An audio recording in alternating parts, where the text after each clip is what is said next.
ꯑꯩꯈꯣꯏꯒꯤ ꯃꯥꯂꯦꯝ ꯄ꯭ꯔꯤꯊꯤꯕꯤ ꯑꯁꯨꯛꯀꯤ ꯃꯇꯤꯛ ꯄꯥꯛ ꯆꯥꯎꯏ, ꯆꯥꯎꯔꯤꯕ ꯃꯇꯤꯛ ꯑꯉꯛꯄꯒꯤ ꯀꯨꯌꯣꯟꯁꯨ ꯍꯥꯏꯗꯣꯛꯄꯒꯤ ꯂꯣꯏꯕ ꯅꯥꯏꯗ꯭ꯔꯦ꯫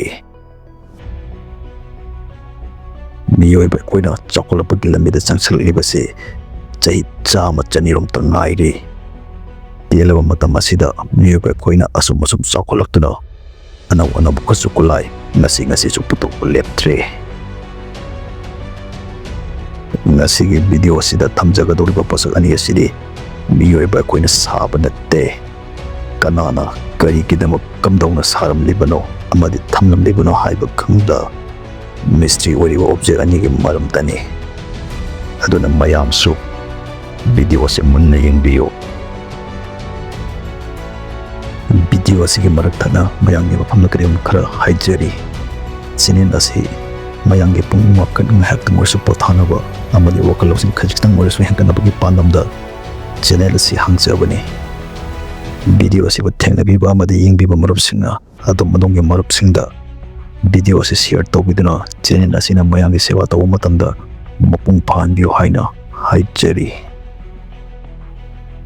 ꯑꯍꯥꯟꯕꯗ ꯕꯨꯒꯥ ꯁ꯭ꯐꯤꯌꯔ꯫ ꯃꯥꯔꯆꯀꯤ ꯇꯥꯔꯤꯛ 2, 2025ꯇ ꯀꯂꯝꯕꯤꯌꯥꯒꯤ ꯕꯨꯒꯥ ꯍꯥꯏꯔꯤꯕ ꯃꯐꯝꯁꯤꯗ ꯃꯁꯤꯒꯤ ꯕꯣꯟ ꯃꯥꯟꯕ ꯑꯣꯕꯖꯦꯛ ꯑꯁꯤ ꯄꯥꯏꯔꯛꯈꯤ꯫ ꯑꯗꯨꯒ ꯏꯈꯪ ꯈꯪꯍꯧꯗꯅ ꯍꯥꯏꯗ꯭ꯔꯣꯄꯣꯇꯦꯁ ꯄꯥꯋꯔ ꯂꯥꯏꯟ ꯑꯃꯗ ꯊꯣꯝꯖꯤꯟꯗꯨꯅ ꯀ꯭ꯔꯦꯁ ꯇꯧꯈꯤ꯫ ꯑꯍꯥꯟꯕꯗꯗꯤ ꯃꯌꯥꯝꯅ ꯑꯣꯕꯖꯦꯛ ꯑꯁꯤ ꯁ꯭ꯄꯦꯁ ꯁꯦꯇꯦꯂꯥꯏꯠ ꯑꯣꯏꯔꯝꯒꯅꯤ ꯍꯥꯏꯅ ꯈꯟꯅꯔꯝꯃꯤ꯫ ꯑꯗꯨꯕꯨ ꯆꯪꯁꯤꯟꯗꯨꯅ ꯑꯣꯕꯖꯦꯛ ꯑꯁꯤ ꯌꯦꯡꯂꯨꯕ ꯃꯇꯝꯗ ꯑꯁꯨꯛꯀꯤ ꯃꯇꯤꯛ ꯑꯉꯛꯄ ꯐꯥꯎꯈꯤ꯫ ꯃꯁꯤꯒꯤ ꯐꯨꯠꯕꯣꯜ ꯃꯥꯟꯕ ꯃꯦꯇꯥꯂꯤꯛ ꯁ꯭ꯐꯤꯌꯔ ꯑꯁꯤꯅ ꯊꯣꯝꯖꯤꯟꯈꯤꯕ ꯃꯇꯝꯗ ꯃꯥꯒꯤ ꯃꯁꯥ ꯀꯥꯏꯈꯤꯕꯒꯤ ꯈꯨꯗꯝ-ꯆꯥꯗꯝ ꯑꯃꯠꯇ ꯐꯪꯂꯝꯗꯦ꯫ ꯑꯃꯗꯤ ꯃꯍꯥꯛꯀꯤ ꯃꯁꯥ ꯄꯨꯝꯅꯃꯛꯇ ꯈꯣꯠꯈꯤꯕꯒꯤ ꯃꯃꯤ ꯑꯃꯠꯇꯁꯨ ꯇꯥꯔꯝꯗꯦ꯫ ꯃꯍꯥꯛꯅ ꯊꯣꯝꯖꯤꯟꯗꯨꯅ ꯇꯥꯈꯤꯕ ꯃꯐꯝꯁꯤꯗ ꯍꯧꯔꯤꯕ ꯎ ꯋꯥ ꯅꯥꯄꯤ ꯁꯤꯡꯅꯥꯁꯤꯡ ꯃꯩꯅ ꯆꯥꯛꯈꯤꯕ ꯁꯛꯇꯝꯗꯤ ꯎꯏ, ꯑꯗꯨꯕꯨ ꯃꯍꯥꯛꯀꯤ ꯃꯁꯥꯗꯤ ꯀꯔꯤꯁꯨ ꯇꯧꯗꯅ ꯂꯩꯔꯝꯈꯤ꯫ ꯑꯁꯨꯛ ꯃꯇꯤꯛ ꯃꯒꯨꯟ ꯂꯩꯕ ꯑꯣꯕꯖꯦꯛ ꯑꯁꯤ ꯀꯅꯥꯅꯃꯛꯇꯤ ꯁꯥꯔꯤꯕꯅꯣ?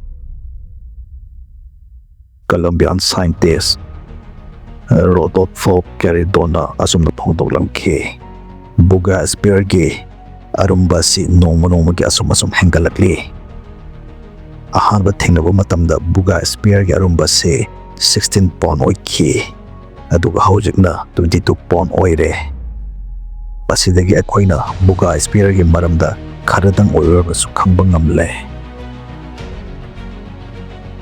ꯕꯨꯒꯥ ꯁ꯭ꯐꯤꯌꯔꯅ ꯄꯥꯏꯗꯕꯤ ꯂꯩꯃꯥꯏꯗ ꯂꯦꯡꯗꯅ ꯂꯩꯔꯒꯗꯤ ꯃꯍꯥꯛꯀꯤ ꯑꯔꯨꯝꯕ ꯑꯁꯤ ꯍꯦꯟꯒꯠꯂꯛꯏ, ꯑꯗꯨꯒ ꯀꯔꯤꯒꯨꯝꯕ ꯕꯨꯒꯥ ꯁ꯭ꯐꯤꯌꯔꯅ paidun leiragadi maki arumba se hantarai haiba.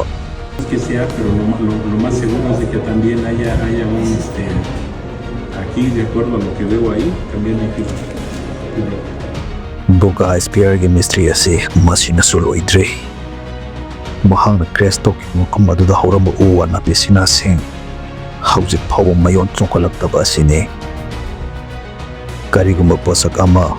I with the aeroplane ama Cresto Muhammadu the Horamba O and Apisina sing. Matam Kray Matunda mayon chocolate Haiba Side Mahosane Adobo Buga Spheres na Kaikiro Matu the Horamba O and Apisina sing. Nasi Pauba mayon maset ama fault sa kolekta sina.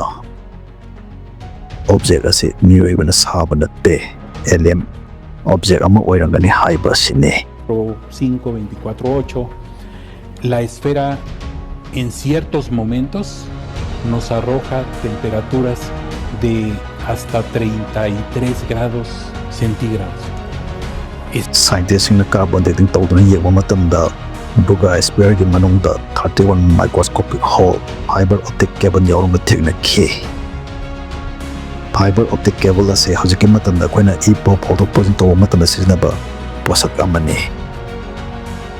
Masida hena na haleba se solid spheres gi manungda kamaina haptuna kari technology siznaduna sari banu haiba sidani scientists na makok ngawriba.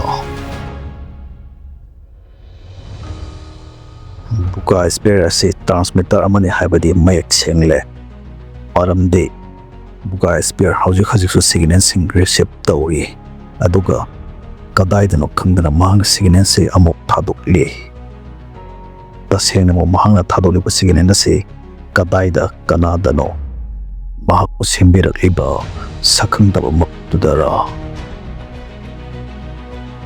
Neuroscientist amadi UAP researcher Dr. Julia Morswisna utokibada object asi Eikhoi Meoibana Saba soidana oiramgani haibasine. Mahangna hairibase 100% aranbane maramde University of Georgia na Buga Spheres ngasidagi sahi lising tarani taga chawanga hokporam suri haina urkiba sinani. Masidani Meoibana koi history amuk nahonan itutaba yararoi hairibase. Mayamna su hena khangnaraba younger dries haina khangnaba yamna sathiba climate event asina toki haina panaribase. Ngasidagi sahi lising taraga nitaga chamapandagi lising taramataga chatre phawki marakta oirangani haiba asini. Matamdugi Meoibana asigumba future gravitational object ama saramgani haibase thajaba yadraba wapamne. Karigumba saramlagana matamdugi Meoido hojikna kadaida chatkraba. Hojik pawba mapung pana discope tawba ngamdriba mystery oiriba tuyap millenniani hainariba The Great Pyramid of Gizagi matam sipaw chahi lising mariga chawang tangairi. Maram sina ISS loiramdagi Meoibana Buga Spheres object quantum physics ki law singbu thuairiba mysterious object asi sabadi lairadana morok asi yamna sabani haibu fawba khanglam khiroi leiton tangwa khiroi. Aroibada mayamna haijaningbade Buga Spheres Meoibana Saba natte saudaba Eikhoi irakta leiriba mahakna sabane.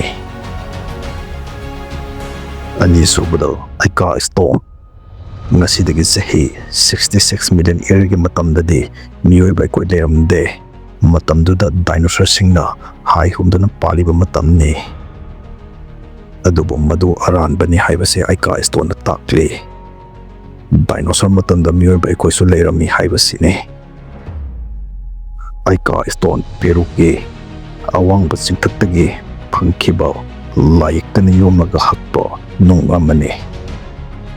Peruvian farmer Brasilo Juliana 1960 gi matamda nung makalasi thengnarakibane. Barcelona chawrangna Ica Stone lising kunrom khomjalangki adu market singda mahang ayon ki.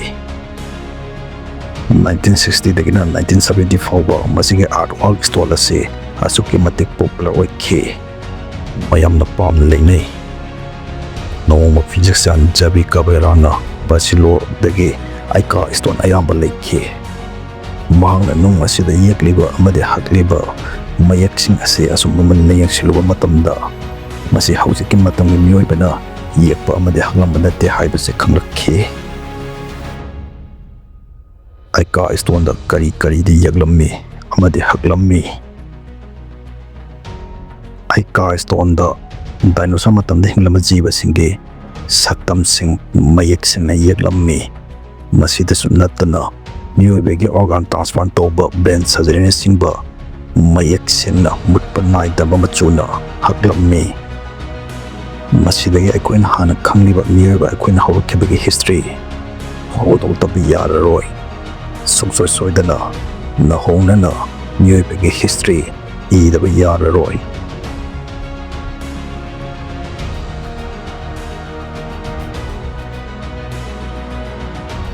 Ica Stone nasidagi sahi 100 million year ki matamgi nungni.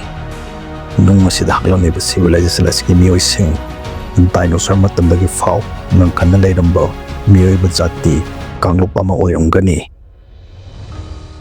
Atokpa yaba theory amadana Ica Stone ase Meoibana Eikhoi nattaba alien jati amana tungda horokkadoriba Meoibana Eikhoi da makhoi lei haibagi pakhung oina chalamlibara